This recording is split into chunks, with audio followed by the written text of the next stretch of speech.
రెండేళ్ల కాంగ్రెస్ ప్రభుత్వ పాలనా వైఫల్యాలపై అసెంబ్లీలో బీఆర్ఎస్ గట్టిగా పోరాడుతుందన్నారు బీఆర్ఎస్ విప్ కేపీ వివేకానంద.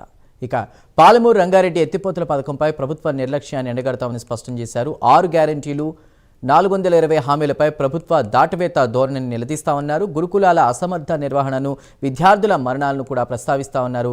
ఎవరిని సంప్రదించకుండా జీహెచ్ఎంసీలో 22 మున్సిపాలిటీలను అశాస్త్రీయంగా ఆర్డినెన్స్ తెచ్చి విలీనం చేయడాన్ని గట్టిగా నిలదీస్తామన్నారు. ఆటో డ్రైవర్ల ఆత్మహత్యలపై ప్రభుత్వం మెడలు వంచుతామని కూడా హెచ్చరించారు. రేపు నుండి అసెంబ్లీ సమావేశాలు ప్రారంభమవుతున్న సందర్భంలో బాధ్యత గల ప్రతిపక్ష పార్టీగా అనేక ప్రశ్నలు, అనేక అంశాలు లేవనెత్తే బాధ్యత మా పైన ఉన్నది.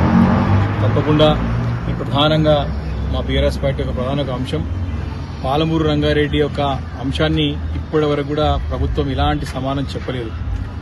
దాదాపు కేసీఆర్ గారి హయాంలో 90% పనులు పూర్తి చేస్తే గడిచిన 2 సంవత్సరాల్లో తట్టడి మట్టి తీయలే కదా, ఒక్క పని కూడా ముందుకు సాగలేదు. దీన్ని కూడా ఈ అంశంపైన ప్రభుత్వాన్ని మేము ఖచ్చితంగా నిలదీయబోతా ఉన్నాం. దీంతో పాటు 100 రోజుల్లో 6 గ్యారెంటీల అమలు, 13 డిక్లరేషన్లు, 420 హామీలపైన కూడా ఈ ప్రభుత్వాన్ని నిలదీయబోతా ఉన్నాం.